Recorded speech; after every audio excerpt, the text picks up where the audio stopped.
नमस्कार, मैं हूं राहुल शर्मा। दीपावली के पावन त्योहार पर आप सभी को हमारी तरफ से हार्दिक शुभकामनाएं। देखिए, दीपावली का अवसर हो और सोने चांदी की हम बात ना करें, ऐसा हो नहीं सकता। तो देखिए, गोल्ड में जो हमने अक्टूबर महीने से रैली देखी थी, बहुत ही बेहतरीन मूव रहा। लेकिन क्या ये मोमेंटम कंटिन्यू हो सकता है?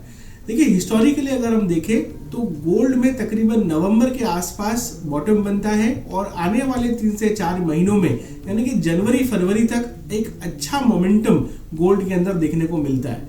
क्या सिमिलर हिस्ट्री यहाँ पर भी रिपीट होती हुई दिखेगी? तो चार्ट्स पर हमें इसका आंसर मिलेगा। सबसे पहले अगर हम गोल्ड को यूएस टर्म्स में देखें तो गोल्ड का जो सेटअप है वो बुलिश है, इसमें कोई डाउट नहीं है। इनफैक्ट ये जो फॉलिंग चैनल था, इसका ब्रेकआउट हमने अक्टूबर महीने में देखा। उसके बाद एक बड़ा अपसाइड देखने को मिला। $2000 का जो मार्क था वो भी गोल्ड ने क्रॉस किया। और ओवरऑल जब तक प्राइसेस इस चैनल के बाहर है, यानी कि डॉलर टर्म्स में जब तक हम 1940 के ऊपर है, ये एक बाय ऑन डिप वाला सेटअप है और मुझे लगता है कि यहाँ पर अपसाइड कंटिन्यू होती हुई दिख सकती है।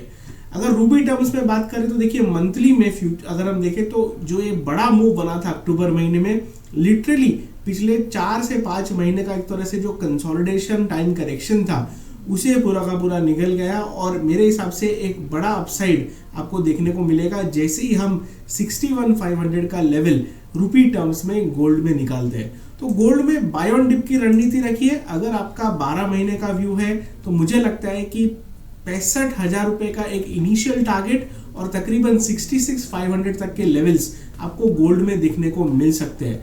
ओवरऑल जो ईयर ऑन ईयर ट्रेंड है गोल्ड का पॉजिटिव है। हाँ, जियोपॉलिटिकल सिचुएशन जरूर है मार्केट के अंदर, तो थोड़ी वोलेटिलिटी जरूर रहेगी, लेकिन ओवरऑल सेटअप जो है यहाँ पर काफी प्रॉमिसिंग लगता है गोल्ड में।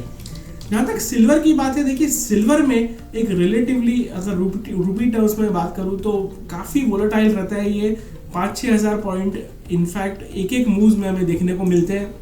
अगर यूएस टर्म्स में अगर मैं देखूं तो एक बड़ा ट्रायंगल यहाँ पर बन रहा है। अगर हम मंथली चार्ट्स की बात करें तो बहुत ही बड़ा साइडवेज कंसोलिडेशन यहाँ पर देखने को मिल रहा है सिल्वर में।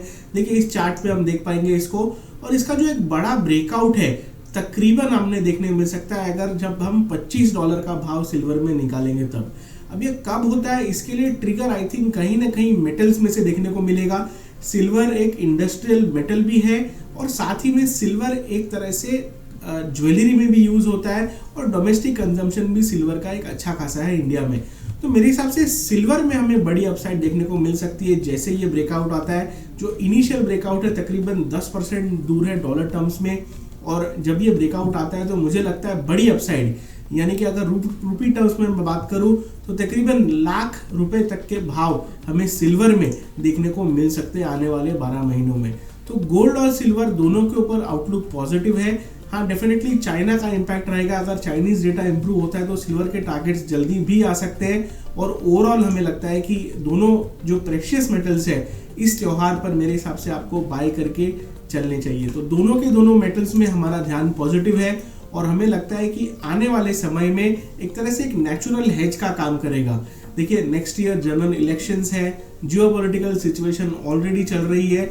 ऐसे में आपके पोर्टफोलियो में गोल्ड और सिल्वर मेरे हिसाब से बिल्कुल रहना चाहिए और हमें लगता है कि एज अ नेचुरल हेज भी ये बहुत ही बेहतरीन काम करेगा आने वाले समय में। हम उम्मीद करते हैं कि आपकी दीपावली शुभ हो और आने वाला जो नया साल है एकदम लाभदायक हो। Thank you so much. Investments in securities markets are subject to market risk. Read all the related documents carefully before investing.